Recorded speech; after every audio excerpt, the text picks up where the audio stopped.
अब हम 10वें नंबर के पार्टिकल की बात करेंगे, फोटॉन। फंडामेंटल पार्टिकल है। इसकी खोज की थी आइंस्टीन नामक साइंटिस्ट ने। आइंस्टीन ने बताया था जो लाइट आती है सन से, वो एक वेव के रूप में नहीं आती है, एक पार्टिकल के रूप में आती है।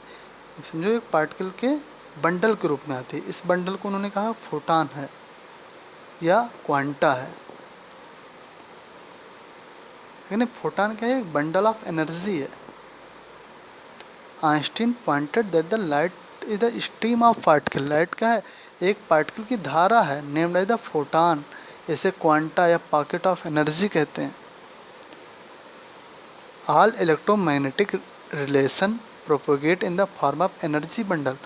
करें, लाइट के सारे इलेक्ट्रोमैग्नेटिक जो रिलेशन होते हैं वो एनर्जी बंडल के रूप में स्थापित होते हैं। Are pocket named as the quanta. Energy bundle or pocket named as the quanta. उन एनर्जी बंडल या पॉकेट को क्वांटा कहते हैं। इसकी एनर्जी क्या होती है? एच न्यू होती है। ओके। ये quanta is the smallest unit of the radiant energy. जो सन से रेडिएशन के रूप में एनर्जी आ रही है, जो स्मॉलेस्ट एनर्जी जो है वो एक क्वांटा को बताती है। एक क्वांटा यानी एक पार्टिकल को बताती है। एक quanta is the smallest unit of the radiant energy. Radiant energy की बहुत छोटी से छोटी इकाई है क्वांटा।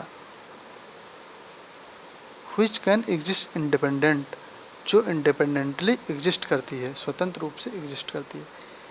यानी बहुत सारे क्वांटा मिलकर बहुत सारी एनर्जी बनाएंगे, ठीक है नहीं? एक क्वांटा की जो एनर्जी होती है इक्वल टू एच न्यू होती है। न्यू की वैल्यू क्या होती है? सी अपान लैम्डा। तो रख दोगे तो क्या आएगा? एच सी अपान लैम्डा आ जाएगा। तो ये रिलेशन याद रखना है फोटॉन के लिए। फोटॉन के लिए जो एनर्जी का फार्मूला होता है इक्वल टू एच न्यू बराबर H C upon lambda. The energy radiated and absorb by the body is always integral multiple of the quantum. करें, एनर्जी किसी भी बॉडी से रेडिएट की जा रही है, यानी कोई बॉडी है वो एनर्जी को निकाल रहा है लगातार, समझो बाहर निकाल रहा है, ठीक है नहीं? या कोई बॉडी ऐसी है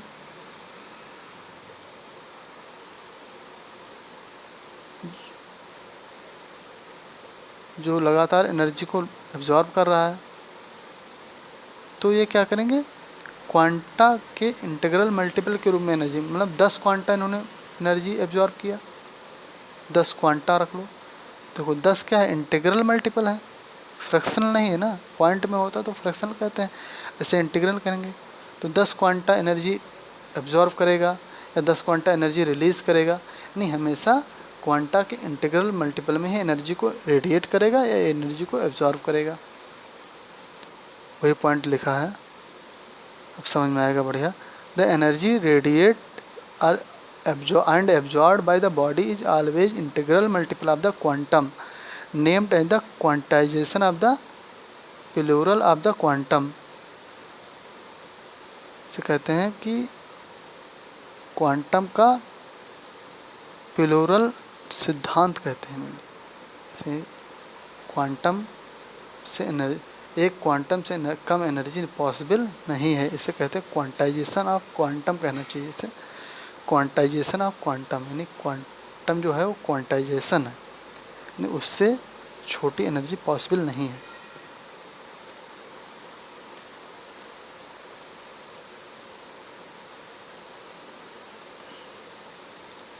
दो पॉइंट यहाँ पे पढ़ना है, इसको भी बाद में हम बताएंगे। Stable particle are electron, positron, proton, anti proton, neutrino and anti neutrino, सब स्टेबल पार्टिकल हो गए। एक और है फोटॉन। अनस्टेबल पार्टिकल जो टूट जाते हैं वो क्या होगा? Neutron and anti neutron, pi meson, ये सब क्या है? अनस्टेबल पार्टिकल है, ये टूट जाते हैं। Okay.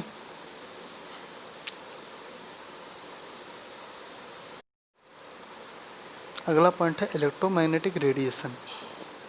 Increasing order of frequency and energy but decreasing order of wavelength of electromagnetic radiation is called electromagnetic series कहते हैं।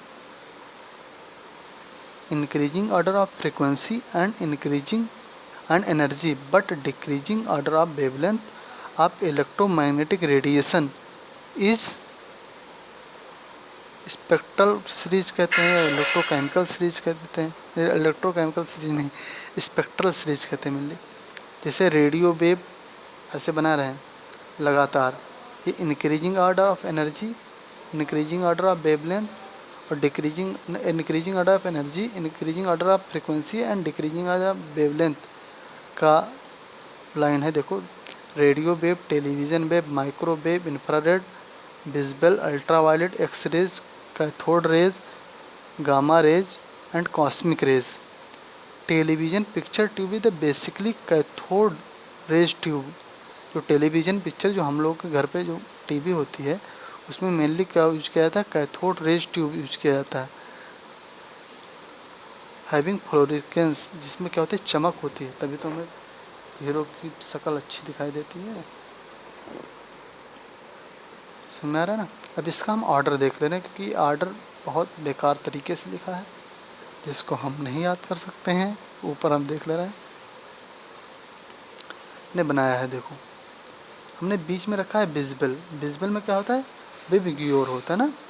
तो वायलेट है और इधर क्या है, रेड है।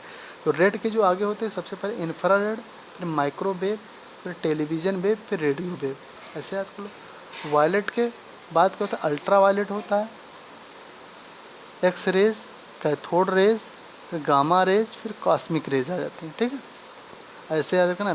जो विजिबल होता है विबग्योर होता है, आर के बाद इंफ्रारेड आता है, और क्या नाम, वायलेट के बाद क्या आता है, अल्ट्रा वायलेट आता है। ऐसे याद कर लो, इधर का अलग याद कर लो, इधर का अलग याद कर लो, याद हो जाएगा बढ़िया से।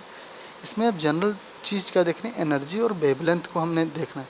Energy, frequency and wavelength. Energy और फ्रीक्वेंसी का ऑर्डर सेम होगा। देखो कैसे सेम होगा, ये भी देख लो। क्या होता है, ई इक्वल टू क्या होता है, एच न्यू बराबर एच सी अपन लैम्डा।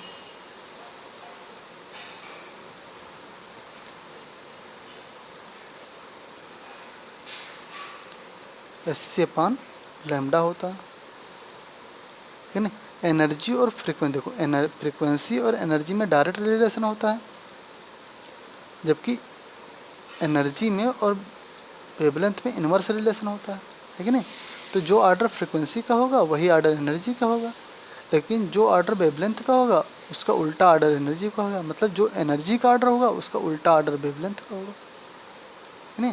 यानी एनर्जी और फ्रीक्वेंसी का ऑर्डर एक जैसा होगा, जबकि वेवलेंथ का ऑर्डर उसके अपोजिट होगा। देख ले रहे हैं, देखना।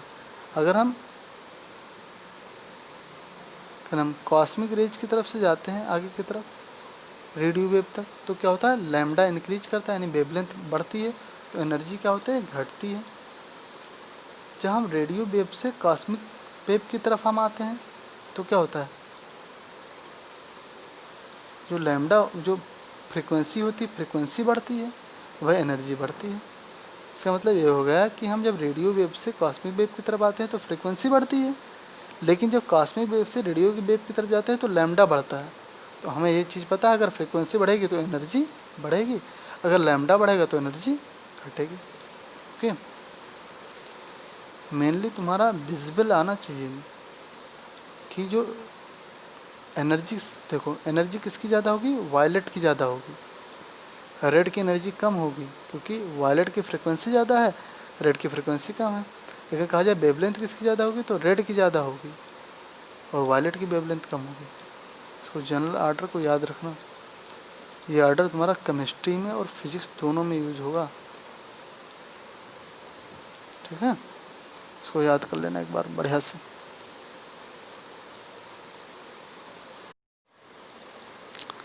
अगला है some important point. Okay, isotope क्या होते हैं, इसमें बहुत मिनिमम चीज़ें याद रखना है, बहुत सारी चीज़ें हम लाइन टू लाइन छोड़ने के लिए कहेंगे।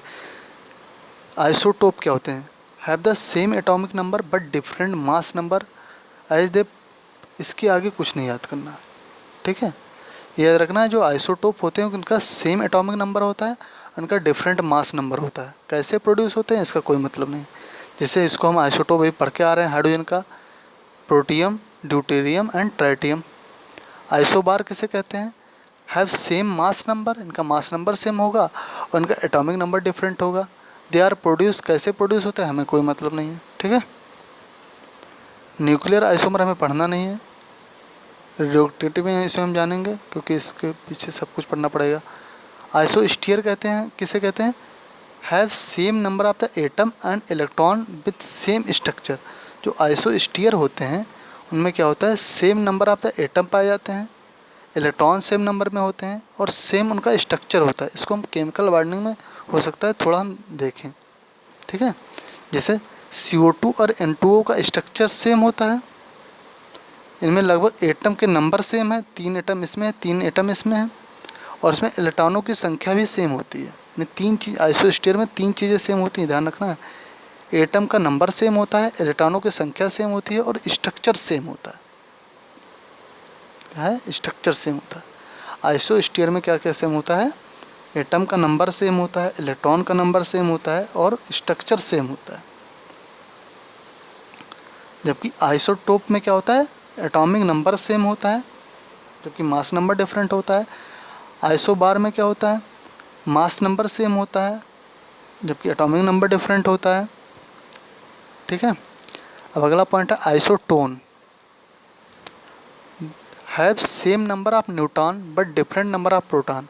जो आइसोटोन होते हैं इनमें सेम नंबर ऑफ न्यूट्रॉन पाए जाते हैं और डिफरेंट नंबर ऑफ प्रोटॉन पाए जाते हैं, जैसे 1s2 एंड क्या है 2He3 में क्या है, इसमें न्यूट्रॉन का नंबर सेम है जबकि क्या नाम, इनका प्रोटॉन का नंबर अलग है। जिसके इसमें प्रोटॉन का नंबर, एटॉमिक नंबर क्या है 1 है, इसमें 2 है, तो एटॉमिक नंबर ही तो प्रोटॉन का नंबर होता है। तो इसमें 1 प्रोटॉन है, इसमें 2 प्रोटॉन है। और इसमें क्या, न्यूट्रॉन की संख्या निकालना है। न्यूट्रॉन की संख्या हमने पढ़ा था क्या, A-Z। न्यूट्रॉन की संख्या होती है A-Z। तो ऊपर A कितना है, 2 है, इसमें 1 है, तो 2 - 1 बराबर 1 न्यूट्रॉन आ जाएगा इसमें। जबकि इसमें क्या होगा, 3 - 2 बराबर 1 न्यूट्रॉन इसमें भी आ जाएगा। तो न्यूट्रॉनों की संख्या क्या आ गई, सेम आ गई। तो ये क्या हो जाएंगे, आइसोटोन्स हो जाएंगे। Have same number of neutron, isotone क्या होंगे, न्यूट्रॉन का नंबर सेम आ जाएगा। समझ में आ गया। ऐसे इनका भी निकाल लेना है तुम्हें। कॉन्सेप्ट ये याद रखना है कि आइसोटोन किसे कहते हैं। आइसोटोन वो होते हैं जिसमें न्यूट्रॉनों की संख्या सेम होती है और प्रोटॉनों की संख्या अलग अलग होती है।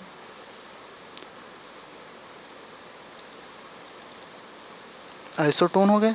एक हो गए आइसो इलेक्ट्रॉनिक्स, ये बहुत इंपॉर्टेंट है। इसको हम पढ़ेंगे, स्ट्रक्चर जब पढ़ेंगे तब पढ़ेंगे, इसको पीरियोडिक टेबल में भी हम पढ़ेंगे। आइसो इलेक्ट्रॉनिक का सीधा मतलब ही समझ में आ रहा है। आइसो इलेक्ट्रॉनिक यानी जिसमें इलेक्ट्रॉन का नंबर सेम हो, have same electron number. Okay, देखो क्या है, N3- है। नाइट्रोजन क्या होता है, 7 होता है। इसका मतलब नाइट्रोजन में 7 प्रोटॉन और 7 इलेक्ट्रॉन होते हैं। इसने बाहर से 3 इलेक्ट्रॉन को ले लिया है, तो इसके पास कितने इलेक्ट्रॉन हो गए, 10 इलेक्ट्रॉन हो गए नाइट्रोजन के पास। ऑक्सीजन क्या होता है, 8 होता है। इसका मतलब इसमें 8 इलेक्ट्रॉन और 8 प्रोटॉन होते हैं। 8 प्रोटॉन और 8 इलेक्ट्रॉन होते हैं। इसने 2 इलेक्ट्रॉन और माइनस चार्ज ले लिया है बाहर से, तो 8 2 10 हो गए, तो इसके पास भी 10 ही इलेक्ट्रॉन हो गए। फ्लोरीन क्या होता है, 9 होता है। इसका मतलब 9 प्रोटॉन और 9 इलेक्ट्रॉन है। इसने 1 इलेक्ट्रॉन बाहर से और ले लिया है, माइनस है चार्ज, तो इस पर पास क्या हो गया, 10 इलेक्ट्रॉन हो गए। नियान क्या है, 10 ही होता है, तो इस पर कोई चार्ज नहीं, तो 10 इलेक्ट्रॉन 10 प्रोटॉन है। इस सबके पास कितना है, 10 इलेक्ट्रॉन है, यानी इलेक्ट्रॉनों की संख्या सबके पास क्या है, सेम है। से देखो Na+ कह दिया गया। Na क्या होता है, 11 होता है। 1 इलेक्ट्रॉन इसने त्याग दिया है, तो 11 इलेक्ट्रॉन में से 1 इलेक्ट्रॉन चला गया, 10 ही इलेक्ट्रॉन बचा, तो सब में 10 आ रहे हैं ना। Mg+2 हो गए। Mg क्या होता है, 12 होता है, यानी 12 प्रोटॉन 12 इलेक्ट्रॉन है। Mg+2 बना लिया, 2 इलेक्ट्रॉन इसने त्याग दिया, तो 12 में से 2 गए, 10 आ गया, तो इसके पास भी 10 इलेक्ट्रॉन है। Al+3 है, 13 होता है। 13 प्रोटॉन और 13 इलेक्ट्रॉन है इसके पास। इसने 3 इलेक्ट्रॉन को त्याग कर दिया, +3 चार्ज चढ़ाया ना इस पर, 3 इलेक्ट्रॉन को त्याग कर, तो 10 बचा। यानी सबके पास क्या है, 10 इलेक्ट्रॉन है। तो सब क्या हो जाएंगे, आइसो इलेक्ट्रॉनिक हो जाएंगे। ऐसे तुम्हें निकालना है। ओके, क्वेश्चन आएगा तो बढ़िया समझ में आएगा। अब ये वाला आइसो डायस्फर पढ़ना नहीं है, सब आगे चल के पढ़ा जाएगा रेडियो एक्टिविटी में। समझ में आ रहा। तुम्हें आइसोटोप किसे कहते हैं, जिसमें एटॉमिक नंबर सेम हो। आइसोबार किसे कहते हैं, जिसमें मास नंबर सेम हो।